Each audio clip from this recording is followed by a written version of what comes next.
L'autonomia e quindi l'idea dell'autonomia nasce direttamente dall'interpretazione di quello che è la nostra Costituzione. I padri costituenti sono stati chiari, hanno disegnato un paese autenticamente federalista che è stato gestito purtroppo in maniera assolutamente centralista. Domande e risposte tratte da un portale autonomia.regione.veneto.it completamente dedicato ai temi dell'autonomia.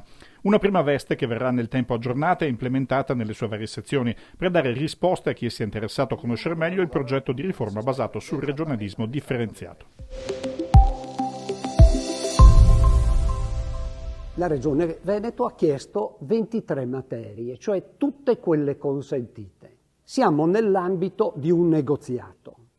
Chiedere non significa ottenere, significa semplicemente che prima di decidere su quali competenze davvero ritenere di doversi attestare, è indispensabile prendere visione nella dialettica con lo Stato di tutto ciò che appunto la Costituzione consente. Un sito che contiene notizie, documenta le tappe principali dell'iter di riforma, descrive i profili finanziari e giuridici corredati da documenti grafici e analisi.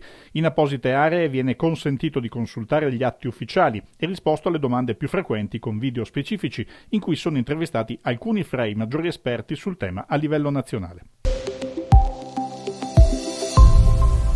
Ecco, il tema dei LEP è molto importante e infatti il disegno di legge di cui parlavo prima prevede che quelle materie in relazione alle quali vi siano livelli essenziali delle prestazioni da garantire non possano essere trasferite fin tanto che questi livelli non vengano definiti e vengano definiti i relativi costi. Oltre alle informazioni per i cittadini, il portale conta su un'area riservata a tecnici, componenti della delegazione trattante e i membri dei tavoli di lavoro per specifici approfondimenti progettuali. Il percorso prosegue, nel senso che continua ad essere sviluppato con un'attività intensa attraverso cui le strutture regionali hanno individuato nelle 23 materie dei dossier. Per ogni materia hanno rilevato le funzioni che saranno oggetto di trattativa a livello nazionale e sono quelle funzioni attraverso le quali la Regione ritiene di poter efficientare un meccanismo organizzativo in grado di rispondere ai fabbisogni dei cittadini.